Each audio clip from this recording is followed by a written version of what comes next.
देखिए ध्यान से समझिएगा। युगपत समीकरण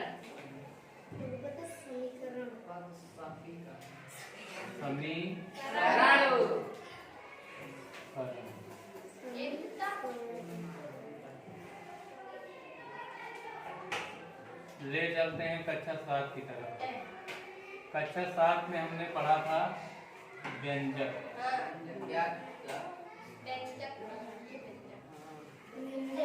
है ना। व्यंजक का मतलब हुआ जैसे x² + x + 1 ना। कक्षा 8 में हमने पढ़ा समीकरण।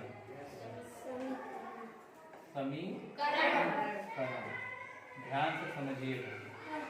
समीकरण जैसे x² + 5। देखिए समीकरण जो है हम यहाँ दो चीजों में अंतर देख रहे हैं।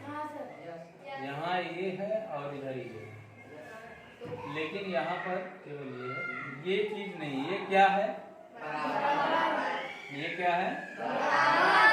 बराबर। बराबर का चिन्ह है ना। बराबर के इस तरफ भी कुछ न कुछ लिखा है, बराबर के इस तरफ भी कुछ न कुछ लिखा है। ठीक है।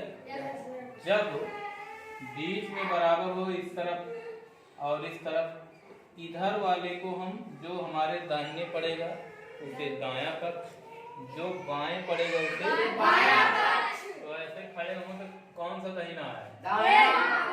इधर वाला किधर? मार्कर साइड ना।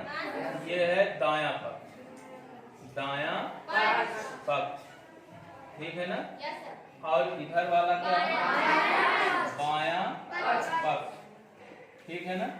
दायां पक्ष और बायां पक्ष।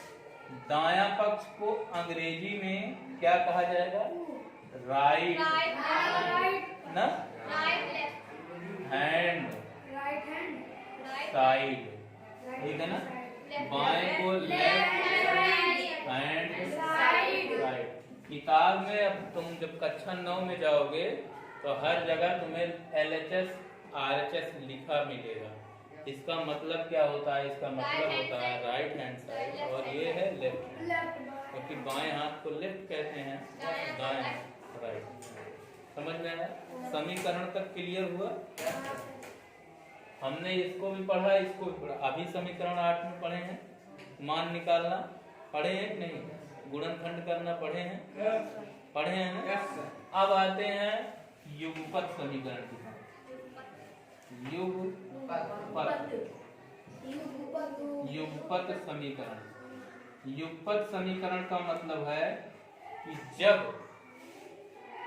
युगपत माने साथ साथ, युगपत माने साथ साथ, मतलब अकेले जा रहे हैं और एक दिन कह दी जाए अब हमारा सतुआ हो गया तो दो लोग साथ हो गए ना। जैसे एक से पहले दो कहा जाता है ना। तो जब दो लोग साथ हो जाएं तो उसे हम युगपत, गणित की भाषा में क्या कहेंगे? अब कौन साथ साथ हो जाए? अक्षर की गिनती, अक्षर ना।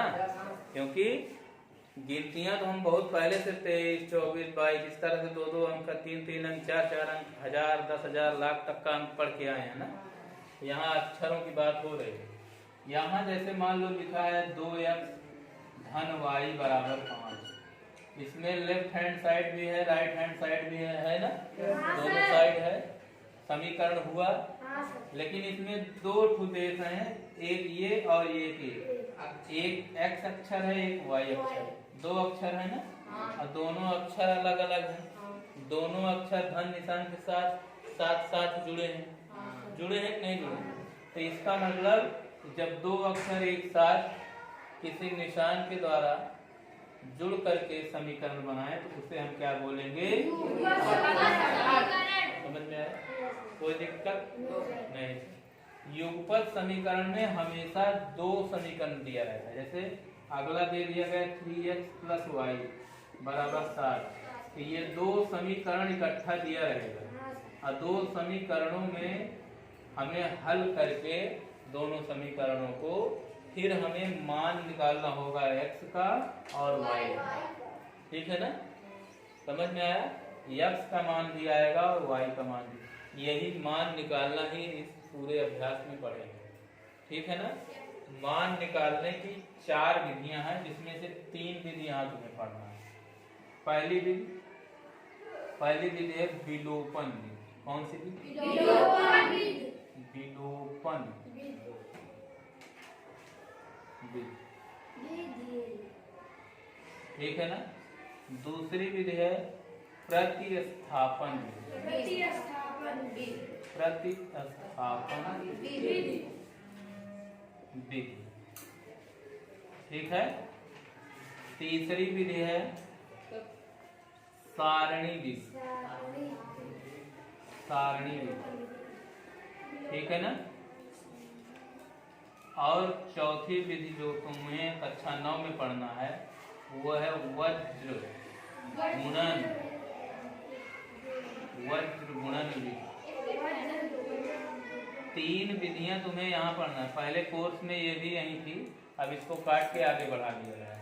ये 3 विधियां पढ़ना है, इसको भी 9 में पढ़ना है प्लस इसको भी पढ़ना है। सवाल सेम ऐसे रहेंगे, कोई अंतर नहीं। समझ में आया? कक्षा 9-10 में सवाल सेम मिलेंगे, कोई अंतर नहीं आएगा। बस केवल अंतर इतना आएगा कि थोड़ा सा लेवल अप कर दिया जाएगा। यहाँ जो सबसे कठिन सवाल है वहाँ का सबसे सरल बन जाएगा। समझ में आया? तो इस तरह से हमें ये अभ्यास बहुत ध्यान से पढ़ना है, ताकि हमें भविष्य में आने वाले समय में इस तरह के सवाल आए तो हमें कोई दिक्कत नहीं हो। समझ में आया? युगपत समीकरण का एकदम कॉन्सेप्ट क्लियर है। क्या क्या होता है? पहली चीज, इसमें 2 ऐसे अक्षर होते हैं जो अलग अलग हो। ये नहीं कि x रहेगा। अगर एक का अक्षर रहेगा तो समीकरण कहलाएगा नॉर्मल समीकरण। जैसे कहीं लिखा है 2x धन x धन 3x बराबर 5। 3 नॉर्मल समीकरण है, युगपत समीकरण नहीं है, क्योंकि इसमें x ही है। ये नॉर्मल समीकरण है। लेकिन अगर इसमें 2 राशियां 2x प्लस y हो गया बराबर 6, अब ये युगपत समीकरण। समझ में आया? अगर कहीं मान लो x स्क्वायर प्लस 4 बराबर 5 लिखा है, इसमें वर्ग है ना, ये वर्ग समीकरण है। ये सबका अलग अलग है। वर्ग समीकरण भी यही पढ़ना है, कक्षा 8 में ही पढ़ना है ये वर्ग समीकरण। समझ में आया? तो हम युगपत समीकरण की इन 4 विधियों में से 3 विधियां यही पढ़ेंगे। पहली विधि पढ़ेंगे सारणी विधि, दूसरी विधि पढ़ेंगे विलोपन विधि और आखिरी में पढ़ेंगे प्रतिस्थापन विधि। हर विधि पर एक पाठ है, एक अभ्यास है। समझ में आया? कोई दिक्कत नहीं ना? तो अब हम इसको कॉन्सेप्ट को पूरा लिख लेंगे कॉपी में, ताकि हमें कॉन्सेप्ट क्लियर हो। कॉन्सेप्ट क्लियर होगा तो सवाल अपने आप आ जाएगा। ठीक, इसके बाद सवाल बताते हैं। ठीक है ना?